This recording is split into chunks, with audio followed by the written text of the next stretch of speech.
Hi there, Aries! Hi, new subscribers! My name is Yan. Welcome at sa ating mga returning tambayers. Thank you sa inyong walang sawang love and support for me. So, bago natin simulan ang inyong June 2025 reading, reminders muna tayo na hindi ito for everybody. Just take only what resonates. Walang gender, babae, lalaki, LGBT. Everybody can switch roles. Kasi possible yun mangyari kasi general reading ito mga babes Aries, no? At kung may cross-watcher si Aries at merong Aries sa kanilang natal/birth chart, welcome din kayo. Just take only what resonates. And at the end of the day, you have your free will with you, Aries, na pwede nyo gamitin anytime, anywhere. And kung hindi nyo pa know sa mga mahal, mayroon pa po tayong other channel. Link is down below sa ating description box. The name of the channel is Dalnim, meaning Goddess of the Moon in Korean. So, yun nga, no? Meron din tayong ina-upload na collective readings dun for all signs every day. So, yun. Ang link niyan ay nilagay ko down below sa ating description box. Okay? And since ang ating tarot deck ay hexagon, no? We're gonna do it upright, no? Pero pag nakuha natin ang isang energy, no, in reverse, then we're gonna go reverse for that specific card. Okay? So let's go ahead and check these messages right here for you, Aries, Archangel Michael. Thank you so much, Angel Guides. Mga mensahe for Aries para sa buwan ng Hunyo 2025, no? Taray, Tagalog. Hunyo. So, yan, let us see. Just take only what resonates, guys. Aries. Messages for Aries, June 2025, please.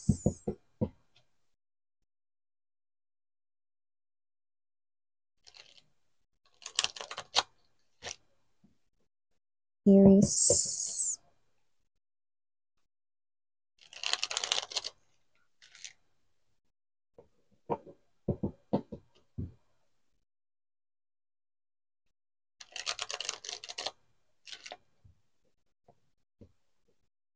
Okay. Okay, let us see what do we have here para sa iyo, my dear Aries. Guys, you do have here the energy of Ten of Cups.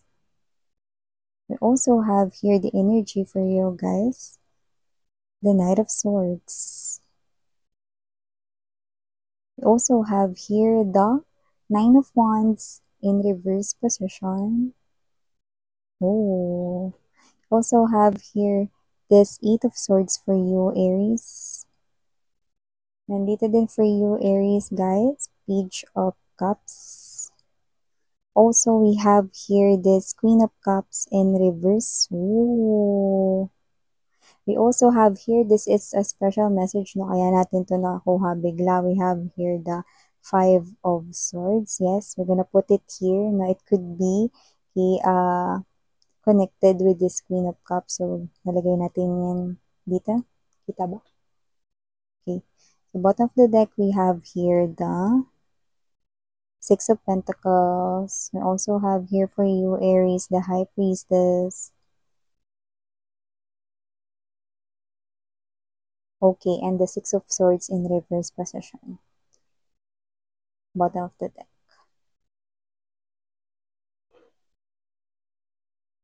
Okay, so instead na yung cards ang iurong natin, tamad yung reader, yung mesa na lang. Papunta pala dito. Ayan, no? So, yun nga, Aries, nakita ko dito, no, na meron ditong energy ng isang person na, I think person nyo na ito, like may relationship na kayong dalawa, no? Meron na kayo ditong connection, no? So, this person here is a little bit shy, pero gusto niya na ditong umpisahang pag-usapan ninyo ang pagpapamilya, no? Marriage, maaring, alam mo, ano bang gusto mo pagka kinasal na tayo? Yan, mga pasimple niyang tanungan dito. Siya mismo ang mag-open ng topic about marriage dito, mga sweetheart, no?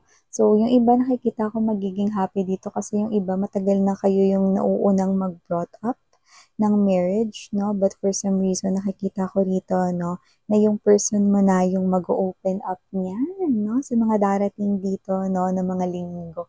At kung sino man to, no, with the rainbow right in there, this person here sees you as his or her pot of gold, no, na alam niya rito, no, na kayo yung pinaka-treasure niya or kayamanin niya rito na magdadala ng lahat ng happiness sa kanyang life, no?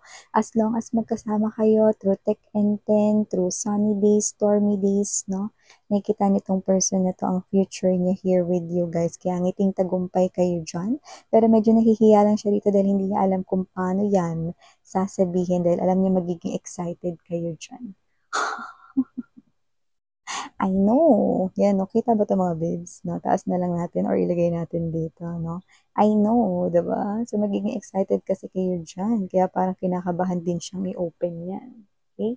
So, nakakita rin ako ng energy dito, no? Na meron pa yung isa pa na parang few of you yung makaka-resonate, no? Pero, nakikita ko rito, few pa lang sa June ang makaka-resonate. Pero marami-rami yung makaka-resonate nito pag umandar na yung mga buwan after June 2025. Ang ibig mo sabihin, no?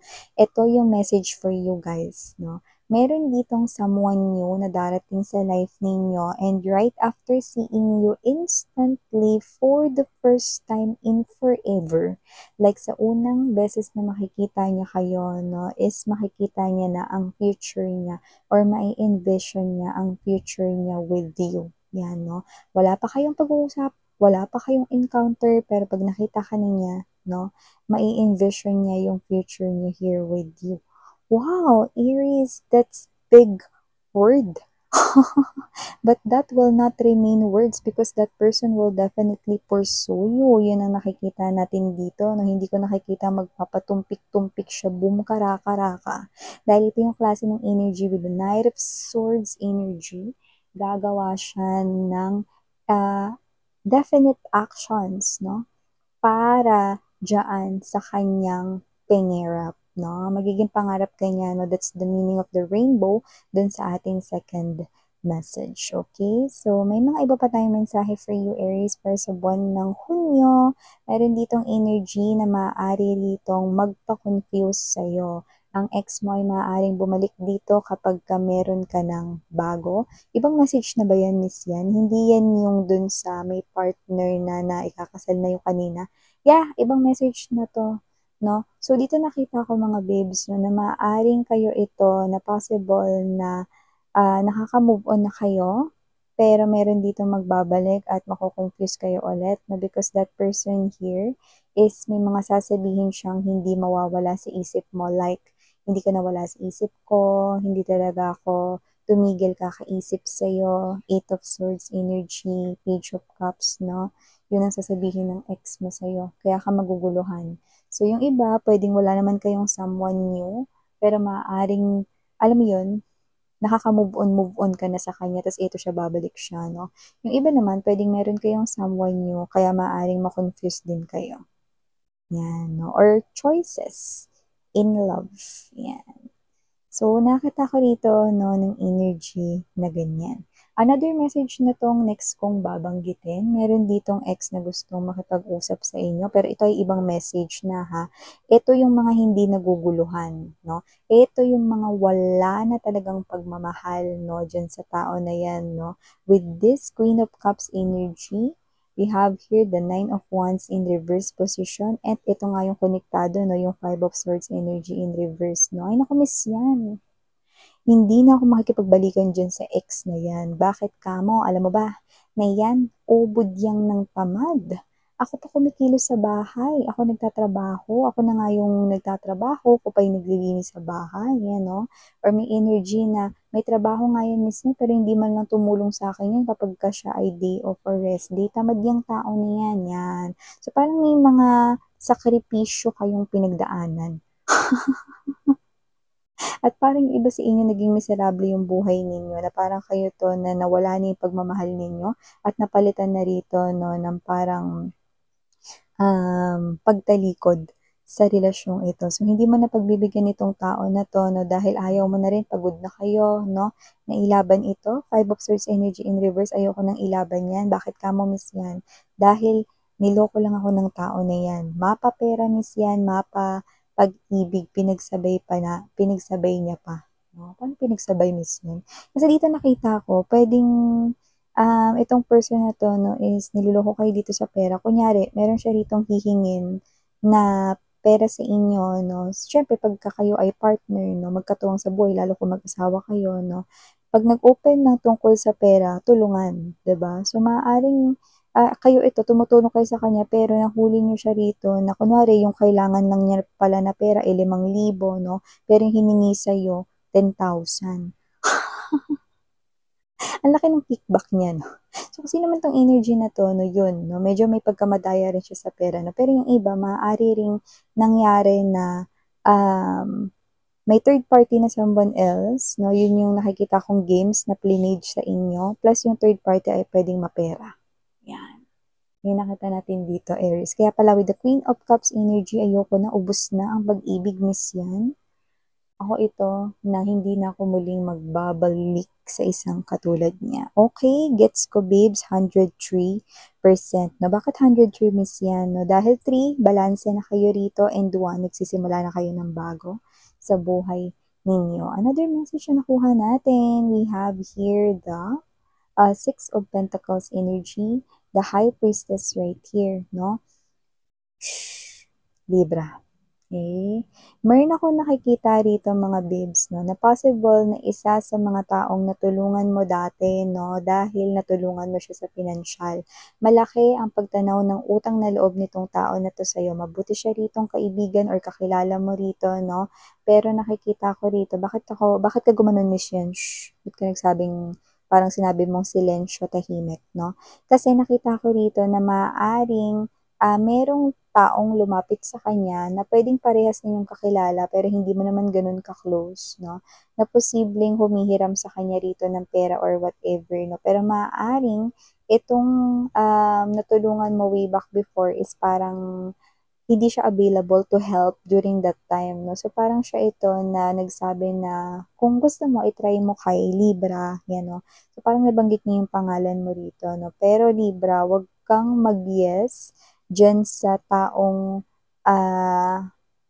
lalapit sa'yo, no?